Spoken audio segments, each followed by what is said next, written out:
Resursu centra Zelda raidieraksts būs jau labi. Laba diena! Resursu centra cilvēkiem ar garīgiem traucējumiem Zelda raidierakstu būs jau labi 9. sērijā. Ciemos mūzikas žurnālists, publicists un mūzikas apskatnieks Mārcis Beitiņš, kurš runās un stāstīs par dzīvi ar cita veida šizofrēniju. Tad jums atkal kopā Harijs Kadiķis, Resursu centra cilvēkiem garīgiem traucējumiem Zelda pētnieks. Un ir pienākusi mūsu raidieraksta būs jau labi 9. sērija. Šodien mums ļoti interesants viesis Mārcis Beitiņš, kurš ir mūzikas apskatnieks, mūzikas žurnālists vispār. No manas perspektīvas ļoti interesanta personība, ļoti daudz raksta, ļoti daudz zina, tāds enciklopēdisks džeks, patiesībā taisa arī Melnotas aprīļa balerijā, dažādas interesantas intervijas ar mūziķiem. Esmu skatījies ar Skyforger, piemēram. Tā kā jā, Mārcis šodien stāstīs arī par dzīvi vispār ar šizofrēniju, kas tas ir un kā tas viņam ir izpaudies, kāds viņam ir sācies, citiem vārdiem. Čau! Čau, jā, prieks te būt. Paldies, ka uzaicināji. Paldies, ka piekriti. Tev ir vismaz oficiāli cita veida šizofrēnija. Pastāst, no pirmās personas skatu punkta, kas tas ir, kā tas sākās vispār? Tas sākās tā, kad vienkārši man bērnībā visu laiku vecāki, radinieki, paziņas, ka kolēģi tad vēl nebija. Es biju tāds sarežģītais bērns, ar maniem vienmēr bija grūti, tāpēc, ka man vajadzēja, piemēram, padomu laikā 3. klasē, 2. obligāti nomazgāt rokas pirms ēšanas, obligāti vajadzēja tīru vidi apkārt sev, lai vienkārši, es nevarēju, es biju tā audzināts, un man skolā vienmēr radās problēmas dēļ tā, ka es biju savādāks nekā pārējie. Un man to visu norakstīja mana mamma pārsvarā uz to, ka man redzēja vecā māte, tēta mamma bija ar smagu raksturu un man tas ir iedzimts. Un līdz ar to tās visas lietas, ko es tā kā pieprasīju sev, kas man likās absolūti normāls un pašsaprotams, tas citiem bija vienalga. Un tas bieži vien vienkārši dabūja pa galvu, burtiskā ziņā no klases biedriem. Man bija tā, ka mani ielika pēc 2. klasē it kā jaunā perspektīvā skolā. Es neminēšu to skolu, jo es negribu, lai manā biogrāfijā vispār šis vārds tiek pieminēts, bet ideja bija tāda, ka es jau 1.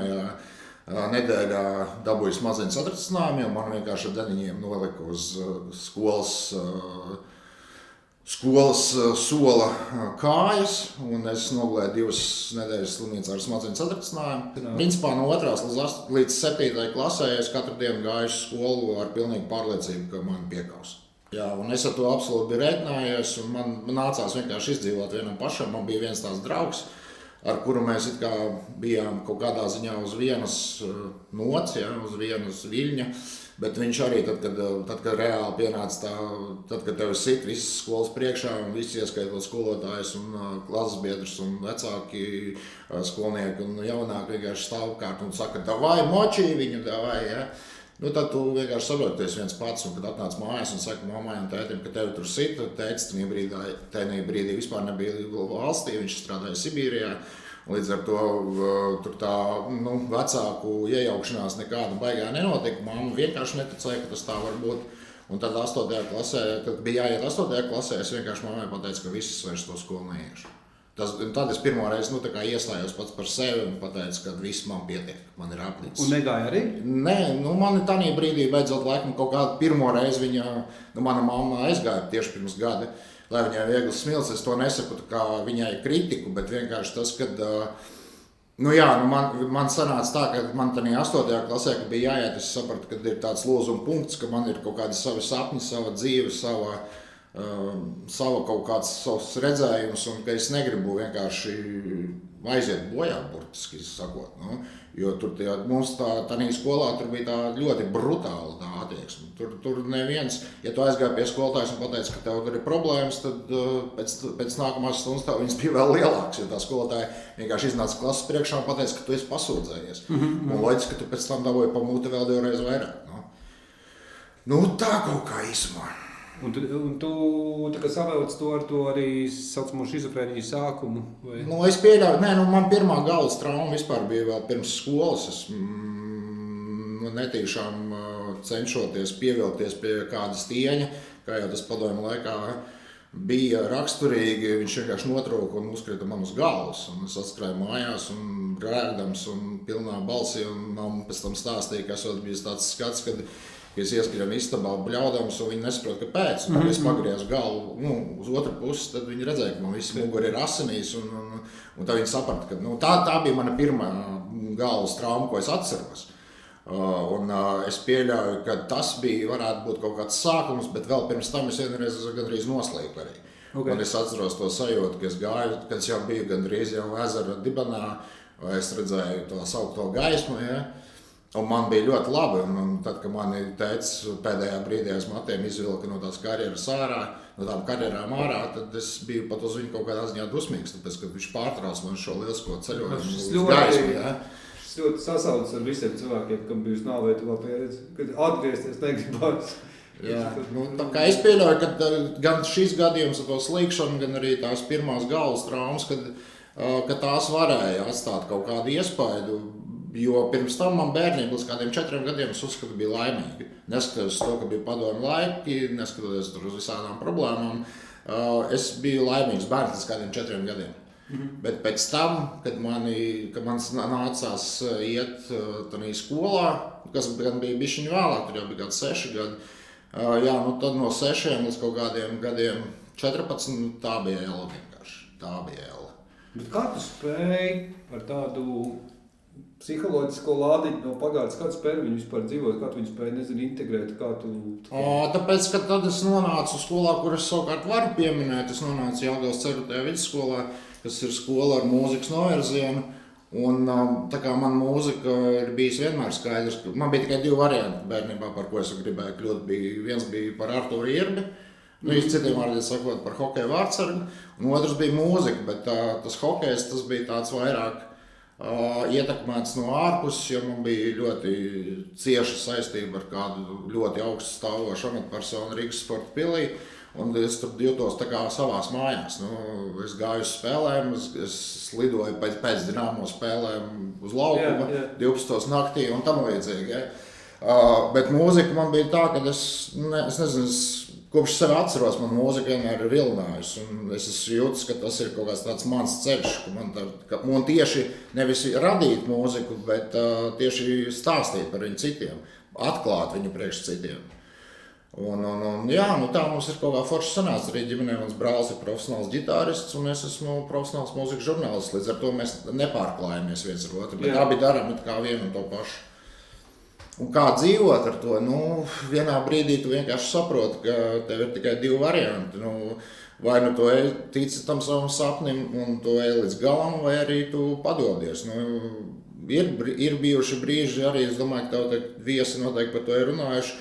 Tā sauktā, ka tu esi depresijā. Ja?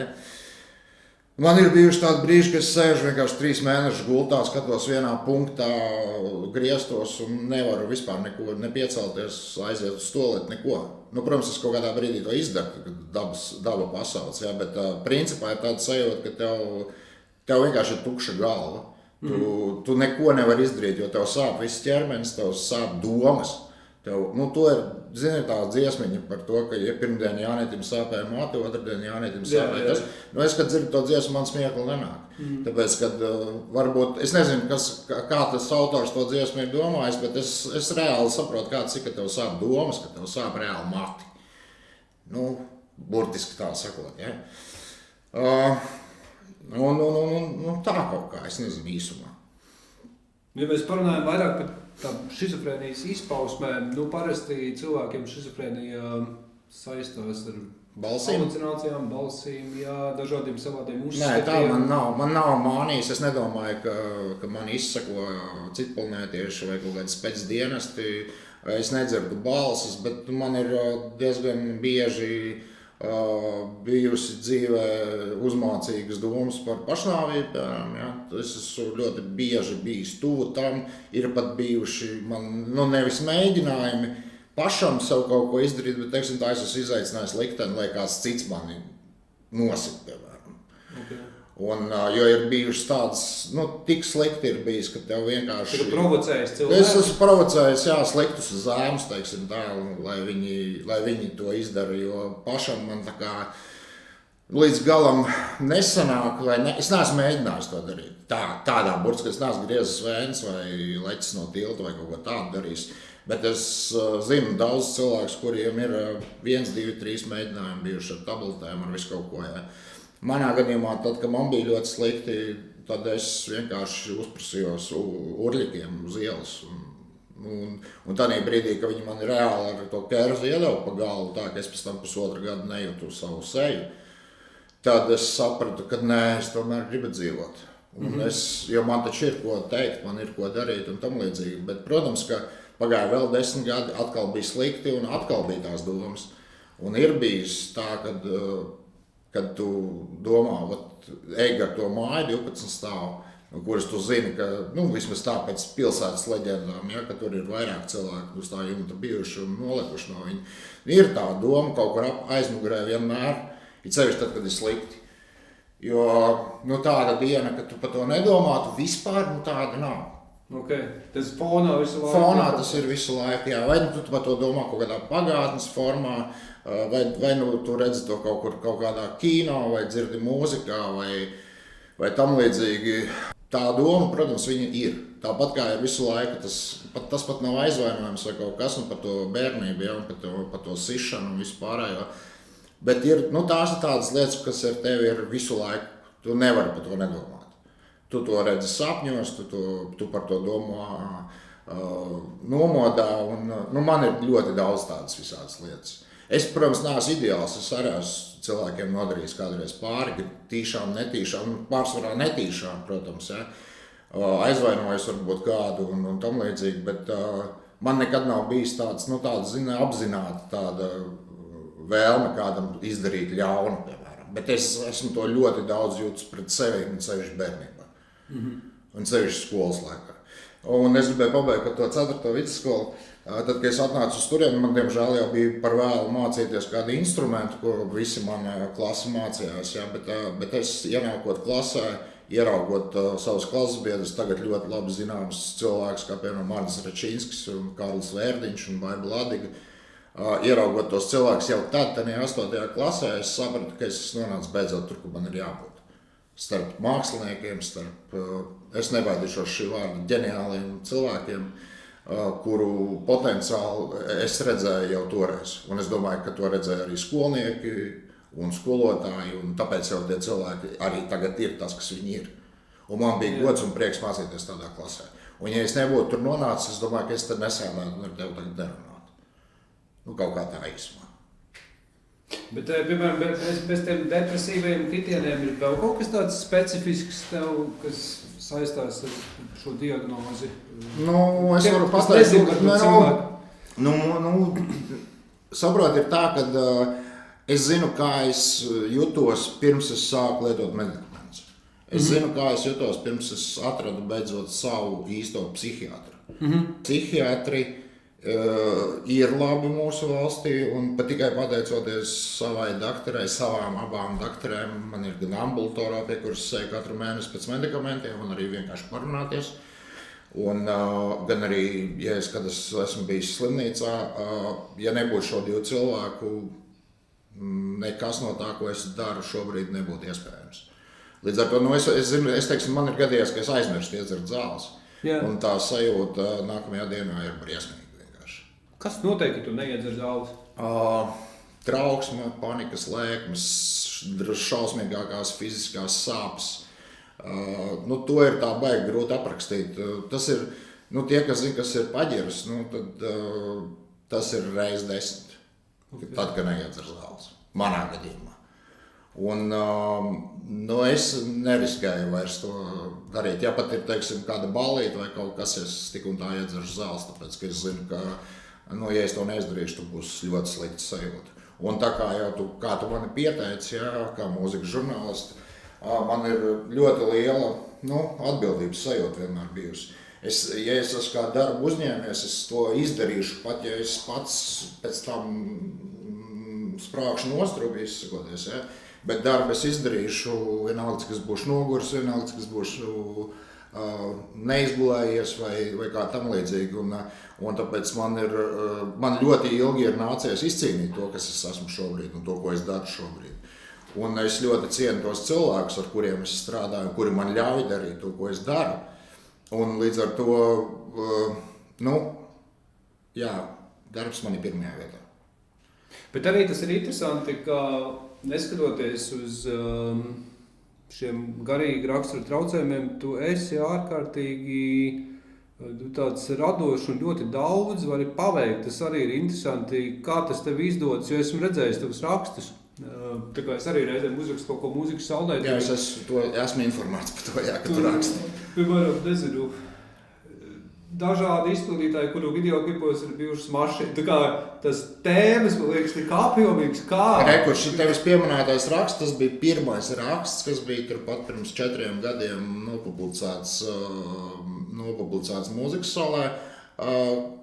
Un es pie šī raksta strādāju 10 gadus. Okay. Tas, man liekas, būs tāds laba ilustrācija tam, kā ir man. Bet kāda ir tava formula, kā būt produktīvam, neskatoties uz dažādiem smagiem iekšējiem stāvokļiem? Es nedomāju, vienmēr cilvēks šis... Tā ir tā atbildības sajūta. Galvenā. Primāri tā ir atbildības sajūta. Tāpēc, ka, redzi, tad, kad tu esi ar to dzīvojis, tad, kad tu zini, kā var būt, cik slikti var būt, ja? Tad tu jau kaut kā sagatavojies tam. Tas nav tā kā, piemēram, trauksmi nevar paredzēt. Ja trauksmi tev var uznākt, tu vari justies vasaras superīgā saulainā dienā, plus 25 grādos pie jūras atpūšoties, tev vienkārši var negaidot uznākt trauksmi vai panikas laiku. To tu nevari paredzēt. Bet paredzēt to, kad, piemēram, tev būs slikts garstāvoklis, pēdiņās, ja? Manā gadījumā tas ir bišķiņ savādāk, vai kad tev uznāks depresija. Depresija man ir visu laiku. Man nav tāda brīža, kad es esmu nedepresīvā stāvoklī. Jo depresija, tad, kad ir depresija, viņa tā vienkārši nepāriet. Un manā konkrēti gadījumā ir tā, ka man ir savulaik teikuši un mēģinājuši ieskaidrot, ka man ir gan depresija, gan bipolārie traucējumi, gan vegetatīvā distonija, ko tik es neesmu dzirdējis. Un man liekas, es izdzēru pusaptieku ar zālēm, kamēr es nonācu līdz tai kombinācijai, ko es lietoju tagad jau vairākus gadus. Un tas, pateicoties, es jau teicu, ka pateicoties saviem psihiatriem, un es neminēju šodien vienu vārdā, bet pateicoties ļoti profesionālam ārstu darbam, es ilgus gadus dzēru nepareizas zāles, teiksim tā, ja? Bet ar domu, ka man visu laiku mēģināja atrast to pareizo formulu. Un tagad mēs beidzot esam nonākuši līdz tai pareizai formulai. Un tas ir kādi gadi jau, arī aptuveni 5 jau, kad es zinu, kad es iedzeršu tās zāles un man nebūs slikti. Tā, protams, ir kaut kāda veida droši vien atkarība, arī es pieļauju, bet man ir skaidrs tas, ka man zāles būs jādzer visu mūžu. Tāpēc man ir arī invaliditāte iedot uz mūžu, un līdz ar to es nedzīvoju nekādās ilūzijās. Es saprotu, ka es bez zālēm dzīvot nevaru, ka man ir tā, kā man ir. Un vienkārši man ar to ir jāsadzīvo, un paldies Dievam, man tas sanāk. Un ja man gadījumā visi strīki trūkst, un viss ir pavisam slikti, man ir daktari, man ir vieta, kur aiziet, atpūsties, nomierināties, savest sevi kārtībā un maukt tālāk. Tev ir arī sanācis nonākt, piemēram, slimnīcā? Jā, vairākas reizes. Veselības centrā. Jā. Tā kā kaut kāda pārsnēma brīži. Jā, protams, jā. Es varu pateikt to, ka tad, kad mums bērnībā Jelgavā ir ģintarmuiži, ja, un mēs mācāmies skolā, mums bija tāds joks, ka visi tie, kuri ir kuko, ja, tie ar 4. autobusu brauc līdz galam. Ja 4. autobusu galapunkts ir ģintarmuiža. Es arī biju tāds cilvēks, kurš bija ļoti stereotipiski noskaņots par to visu. Es domāju, ka tur ir, ka psihanē ir tikai galīgi traki cilvēki, kurus ir jāsēm pie gultas un kuri ir bīstami apkārtējiem un tam līdzīgi. Bet tad, kad es tur pirmoreiz nokļuvu, man šis, kā lai pasaka, šie stereotipi ļoti ātri zuda. Es jau 3. dienā sapratu, ka tas tā nav. Es satiku tur ļoti daudz talantīgus cilvēkus. Arī tur es satiku Latvijā zināmus cilvēkus. Protams, jā. Neminēšu atkal nevienu vārdā, bet ja es šo vārdu nosauktu, daudziem būtu šoks. Tur nebija tikai viens tāds cilvēks. Līdz ar to tur ir tā, ka tā ir vieta, kurā tev palīdzēs, ja tu pats gribēsi, lai tev palīdz. Ja tu tur aizēji un sāc, tā teikt, mētāt šefu, ja, un tam līdzīgi, nu tad tā ir tava problēma, ka tu neieklausies tanī, ko tev mēģina dakteri palīdzēt. Jo, protams, ka tas nav nekāds kurorts. Tur ir ļoti slimi cilvēki arī, un tur ir daudz neforšas lietas, bet tas ir sekundāri. Svarīgākais ir tas, ka, ja tu gribi, lai tev palīdzēs. Un, ja tu negribi, protams, tur ir arī cilvēki, kuriem nekad nepalīdzēs. Jo viņiem vienkārši ir pilnīgi citas diagnozes, pilnīgi citas dzīves stāsts. Un ja tev ir demence vai kaut kas tam līdzīgs, tad tev, protams, nevar glābt. Ja? Jā. Vai ja tev ir aizgājis ciet tik tālu, ka tu staigā pa koridoru, rausti visas durvis un mēģini atrast izēju, un tā ir vienīgā lieta, ko tu saproti, tad tev arī visdrīzāk nepalīdzēs. Tad to, paldies Dievam, man tā nav. Atbildot vēl uz tavu jautājumu, kā es dzīvoju un kā ir cilvēkiem tā kā man, mana daktere saka tā, ka es esmu vispār kaut kāds unikāls gadījums, tāpēc, ka viņas praksē viņa nevar atcerēties otru gadījumu, kad cilvēks ar manu diagnozi var būt, kā tu pats teici, ja, tik produktīvs, kreatīvs un tam līdzīgs. Negribu izklausīties iedomīgs vai kaut kā tam līdzīgi, bet man ir tādā ziņā kaut kā paveicies laikam, es nezinu. Jā, bet tā ir taisnība. Es arī pazīstu vairākus cilvēkus, kas ir uz tādas faktiski ārkārtīgi apdāvināti un tādi ļoti talantīgi. Reizēm ir tas stereotips, ka tie cilvēki ir tuvāk vienkārši kaut kādai robežai. Viņi ir jūtīgāki, viņiem ir cita psihe, kaut kāda labilāka. Bet tik tiešām vienkārši par tiem stereotipiem man arī ir bijuši vairāki draugi, tur nonākuši, piemēram, Tvaikielā, Nacionālās psihiskās veselības centrā, kā tagad devē. Man tā jau sāk likties, principā, tāda arī normāla dzīves sastāvdaļa. Arī mūsdienu, dzīves ritums, stress, es nezinu, viss šis, kas notiek, es domāju, tas arī baigi neatstāja tādu superīgu. Redzi, ir baigi svarīgi arī tas, ka es Tvaikielā neesmu bijis, ja, tāpēc es nevaru komentēt neko par šo iestādi. Es varu runāt tikai par ģintermožu, bet ir tā, kad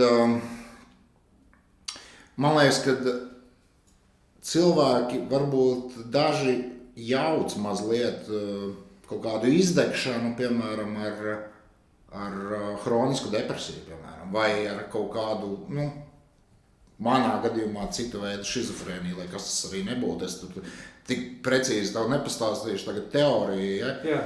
Bet vienkārši tas, kad viens ir izdegt, visi kaut kad izdeg. Tad vajag vienkārši atpūsties, aizbraukt pie jūras, paņemt atvaļinājumu un viss būs atkal kārtībā. Un otrs ir tad, kad tev vienkārši uznāk tāds melnums virsū, kad tu nesaproti vispār, no kurienes viņš ir atnācis, kāpēc viņš ir atnācis. Un tad, kad tas tev notiek pirmo reizi, tad tu vienkārši, tu esi panikā, tu nesaproti, kas tas tāds ir. Bet tad, kad tas tev notiek jau 100. reizi, tu jau kaut kā uz to skaties savādāk. Piemēram, tad, kad man ir trauksme, man sāk spiest krūšu, kur ir tā, ka man liekas, ka es izgriezīšos uz otru pusi. Tā sajūta ir neaprakstāma vienkārši. Bet man ir atkal viena tabletīte, ko es tādos brīžos iedzeru, un viņa man nomierina, atlaiž un man palīdz tas. Un tāpēc man tā tablete ir izrakstīta. Ja? Saprot, es esmu bijis, piemēram, ārsta koncilijā, kur man prasa, kāpēc tu negribi dzīvot. Un tad tu mēģini izskaidrot, ka tev ir tik slikti, ka tev tur tā bija bērnībā, tas, ko mēs jau apspriedām, ja?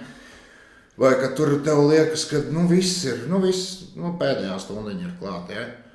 Bet tev tie dakteri, es domāju, ka ja viņi ir labi dakteri, viņi izvilks tev ārā. Mani taču izvilk, no? Un es tagad atceros, piemēram, to reizi, ja? Protams, ka es gribu dzīvot. Vienkārši, man ir tā dzīve bišķi savādāk. Un man ir lietas, ko es drīkst darīt, ir lietas, ko es nedrīkst darīt. Un es to kaut kā saprotu, esmu pieņēmis un sadzīvoju ar to. Un tas arī ir diezgan tā vienkārši. Tā. Jā. Nedaudz jau pietuvinoties beigām, kādi ir tavi nākotnes plāni? Produktīvā, radošā lomā, kā saka, turpinās darboties, rakstīt? Jā, protams. Es ceru, ka ar veselību, kā saka, viss būs labi. Nevis labi, bet tā kā ir. Un kad nebeigs ražot kaut kādas zāles, piemēram, jo ik pa laikam visādas baumas klīst, kad, piemēram, tur varētu nebūt vairs tas vai tas medikaments, vai arī, teiksim, kāds medikaments tiek aizstāts ar citu medikamentu, it kā tā pati formula, bet tur nianses tomēr jūtās. Ja? Un es ceru, ka paliks siltāk, jo visgrūtāk ir ziemā un rudenī. Ja? Tad ir tā depresija un tas viss melnums, viņš izpaužās visnepatīkamāk. Bet tad, kad ir silts, tad, kad ir vasarā, es esmu cilvēks, kurš mīl vasaru un siltumu un saulīti un plus 25-30 grādus, jo tas ideāli vienkārši. Jā. Tā kā runājot par darbiem, man ir, protams, ļoti daudz idejas. Es gribu, izmantojot iespēju, par cik es vispār intervijas nesniedzu, bet tā kā es zinu arī mazliet ar ko nodarbojies tu un cik nopietni tu to dari, tad es piekritu šim tavam aicinājumam. Un es gribētu izmantot iespēju pateikt lielu paldies visiem, ar kuriem es strādāju un esmu strādājis un strādāšu turpmāk arī kaut kad, jo tikai pateicoties katram no jums, arī ne tikai doktoriem, es varu darīt to, ko es daru, un man ir jēga vispār dzīvot. Jo mana dzīves jēga ir mūzika, mana dzīves jēga ir strādāt ar cilvēkiem, priekš cilvēkiem, un es ļoti ceru, ka viss būs labi arī turpmāk.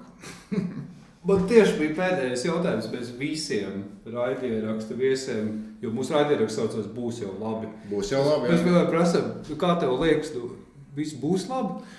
Zini, ir tā, ka šobrīd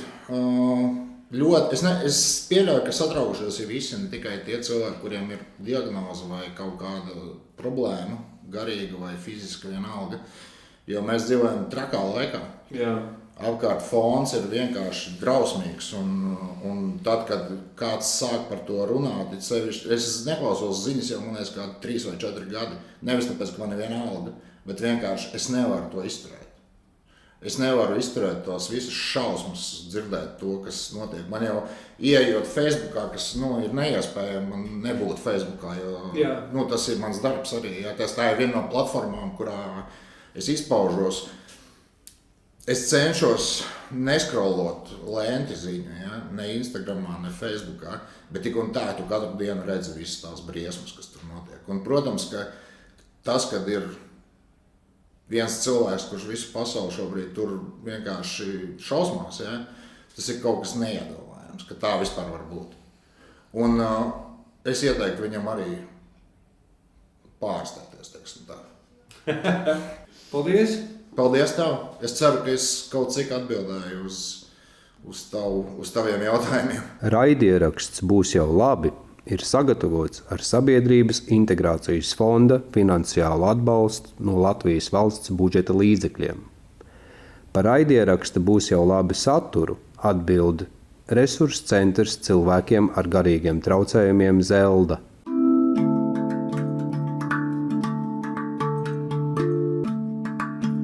Resursu centra Zelda raidieraksts Būs jau labi!